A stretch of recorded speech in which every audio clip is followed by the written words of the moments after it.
बच्चों को परमेश्वर का भय सिखाते हैं। जो माता पिता अपने बच्चों को ये बताते हैं कि आपके जीवन में पढ़ाई से भी ज्यादा मैं परमेश्वर, कल के लिए ना रहे, कल के लिए इनकी बुद्धि खराब हो जाए, कल के लिए इनका ज्ञान जाता रहे, कैसे ये डॉक्टर इंजीनियर बन जाए। इनके जीवन में परमेश्वर का होना बहुत ही जरूरी है।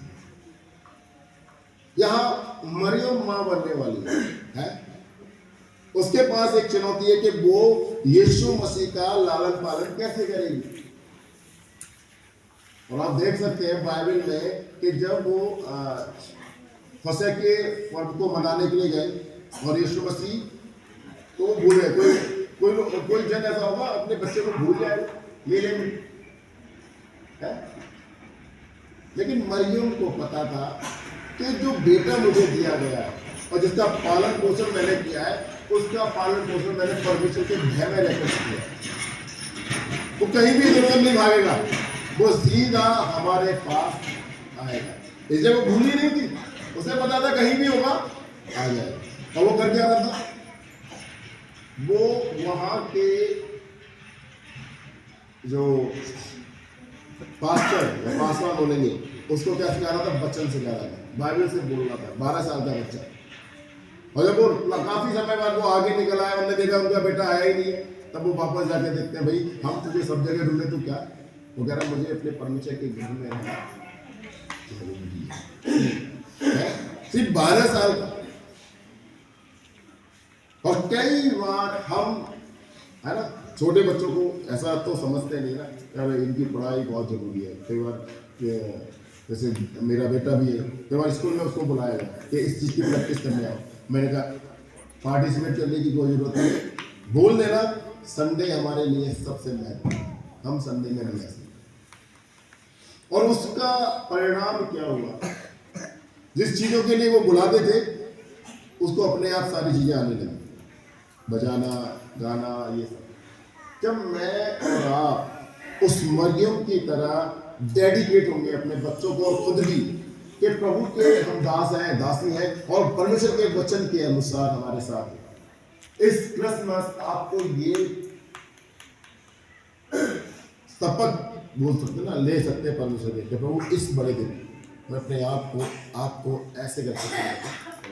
आज मेरे तबीयत सही नहीं है, बुखार है, मैं थोड़ा सा ऐसे आपको लग रहा होगा, लेकिन फिर भी परमेश्वर के वचन को ध्यान से सुनना है ना। मैं उतना फूलों में नहीं बोल पा रहा, बट फिर भी आपको सुनना है। मुझे बुखार है, रात से है, बट आपको ये समझना है, वचन को ध्यान से समझना है ना, कि आप किस तरह अपने आप को परमेश्वर के सामने समर्पित करते हैं।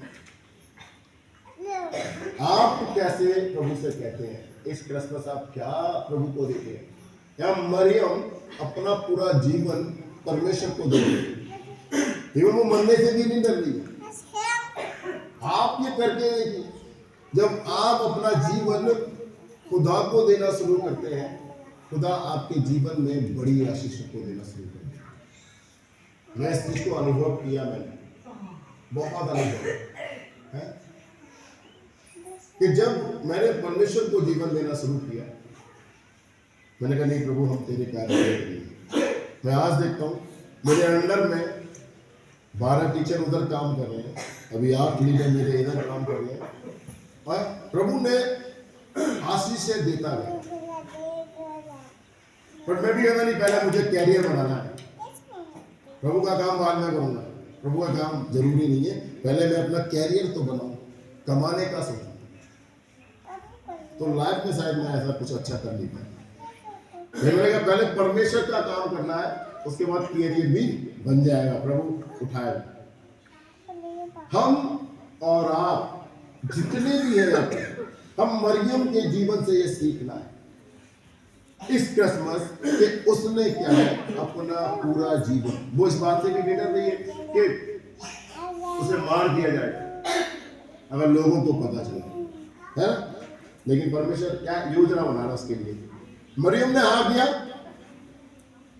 जैसी मरियम ने हाँ किया, यूसुफ उसे तलाक देने के विषय में, छोड़ने के विषय में, मरियम ने स्वीकार किया कि ठीक है प्रभु, मैं तेरी दासी हूँ, मुझे तेरे वचन के अनुसार हो। उधर परमेश्वर यूसुफ के मन में काम कर रहा है कि यूसुफ, तू अपनी पत्नी को अपने यहाँ लाने से ठीक। परमेश्वर की योजना कितनी बढ़िया है। जैसे मरियम स्वीकार कर रही है, ठीक है मैं तेरे पुत्र को जन्म दूंगी, परमेश्वर यूसुफ से कह रहा जाके अब उसे अपना लो एज ए पत्नी। ठीक, रास्ता साफ, उसके पास पति है, अब उसे कोई मार नहीं दे। हम परमेश्वर की योजनाओं को अपने जीवन में समझना चाहिए। हम पहले से ही अंदेशा ना करें, ओ हमारी जाऊंगी, पति नहीं है, क्या पता यूसुफ मना कर देगा, फिर क्या होगा। उसने कहा तू बस हाँ कर, बाकी मुझ पे छोड़। और उसने हाँ किया, और ऐसा मैं और आप भी करें। हम परमेश्वर के लिए हाँ करें, प्रभु मैं जाऊंगा तेरे लिए, मैं तेरा काम करूंगा, इतना बोलना है। बाकी सारी चीजों को परमेश्वर क्या कर देगा, अपने आप सही कर देगा। आप तैयारी करें इस चीज के लिए। मरियम ने हाँ बोला, परमेश्वर यूसुफ को तैयार करा कि अब जा अपनी पत्नी को ले जाए, ताकि उस पर कोई हाथ या उस पर कोई पत्थर ना उठा सके। आप और मैं जब इस तरह अपने आप को तैयार करते हैं, है ना, प्रभु क्या करता है, हमारी सुरक्षा करता है ना। कल परसों हमारी मीटिंग थी 19 को, सॉरी, तो बात ऐसी पास्टर कर रहे हैं, मैं और मुझे लोग भी, पास्टर भी, कि भाई जेल में क्यों डाला जा रहा है लोगों को, पास्टर को क्यों जेल में डाला जा रहा है। तो एक बात निकल कर आ रही है, जब पास्टर बात करते हैं तो कुछ ना कुछ परमेश्वर का बड़ा काम होता है कि भाई जेल में क्यों डाला जा रहा है पास्टर। क्योंकि जेल में ऐसे बहुत सारे लोग पड़े हुए हैं जो निर्दोष भी हैं, जिन्होंने जीने के लिए आशा ही खो दी है कि अब तो हम इस जेल में चले जाएंगे, जिन्हें उम्र कैद हो गई है, जिन्हें 10 साल की सजा हो गई है, जिन्हें 20 साल की सजा हो गई है, और उनके पास तो प्रभु यीशु मसीह है नहीं, है। और वहां कौन सा समाचार सुनाने जाएगा, कौन जाएगा। अपने इच्छा में कोई चला जाएगा, नहीं चलो मुझे जेल में डाल दो और मैं यहाँ समाचार सुनाऊंगा, मैं करूंगा ऐसा। इसलिए परमेश्वर क्या कर रहा है, लोगों के मन को कठोर कर रहा है, ताकि वो लोग परमेश्वर के दासों को कहाँ डाले, जेल में डाले। और जब परमेश्वर के दास जेल में जाएंगे तो वो क्या करेंगे, उन कैदियों को समाचार सुनाएंगे। क्योंकि बाइबल ऐसा कहती है कि वो कैदियों को समाचार सुनाने के लिए आया है। हम उसमें चिंता ना करें हमें जेल में डाला जाएगा, हाँ ये अच्छा होगा हमारे लिए, है। क्यों अच्छा होगा, क्योंकि जब परमेश्वर इस्राएलियों को अपने बड़े काम दिखाना चाहता था, तब उसने राजा फिरौन के मन को क्या किया, कठोर। तभी तो वो 10 विपत्तियां आई, और उन 10 विपत्तियों में परमेश्वर ने इस्राएलियों को बचाया। कई बार हम चीजों को निगेटिव लेते हैं, डरते हैं, कैसे प्रभु के वचन को सुनेंगे, हमारा क्या हुआ, कोई हमें मार देगा। हम उसे पॉजिटिव ले, प्रभु ने मेरे लिए काम रखा जेल में, तो मुझे जेल किसी भी तरीके से जाना है, कोई बात नहीं है। हम मरियम की तरह स्वीकार करना चीजों को, जो बहुत मुश्किल है, लेकिन प्रभु में अगर वो चीजें मुश्किल को स्वीकार कर लिया जाए तो वो आसान बन जाएगी। और आगे परमेश्वर का वचन कह रहा है कि इस क्रिसमस आप कैसे अपने आप को देखते हैं। आगे चरवाहों के अनुसार जो क्रिसमस है वो कैसा है? जब उन्होंने उसे देखा, हम देखा अगर लूका उसका 2 का 17 से 18 पद पढ़े।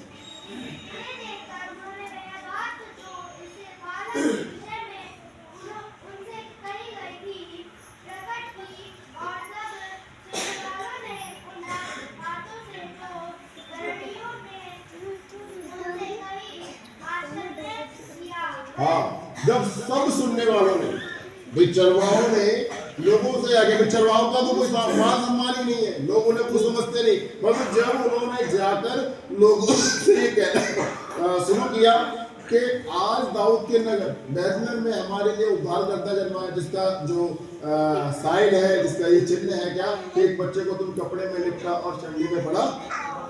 लोगों ने सुनकर क्या किया, आश्चर्य किया कि इन चरवाहों पर परमेश्वर ने ये बात प्रकट की। इन्हें कोई पूछता तक नहीं है, ये हमेशा बाहर खेतों में पड़े रहते हैं, है ना, इनका कोई मान सम्मान भी लोग नहीं करते। और इन चरवाहों से परमेश्वर बात कर रहा है, परमेश्वर का स्वर्गदूत बात कर रहा है, और वो लोग क्या कर रहे हैं? आश्चर्य। कई बार आपके जीवन से भी परमेश्वर बड़े काम कर सकता है। तब लोग अरे इसके जीवन, है ना, ये लड़की, इसके माता पिता क्या है, कुछ नहीं, अनपढ़ है, गंवार है, ये लड़की इतना पढ़कर कैसे आ सकती है, ये इतने ऊपर कैसे उठ सकती है, इतना ऊंचा कैसे जा सकती है? जब लोग आपके जीवन को देखेंगे और जब आप परमेश्वर को अपना जीवन देंगे तो लोग आश्चर्यचकित करेंगे कि ये व्यक्ति कैसे इतना आगे बढ़ सकता है, कैसे इसके जीवन में इतना काम हो सकता है। आप कभी भी अपने आप को छोटा मत समझिए, कभी भी आप अपने आप को अनपढ़ भी मत समझिए, कभी भी अपने आप को बेकार मत समझिए, है? जी, परमेश्वर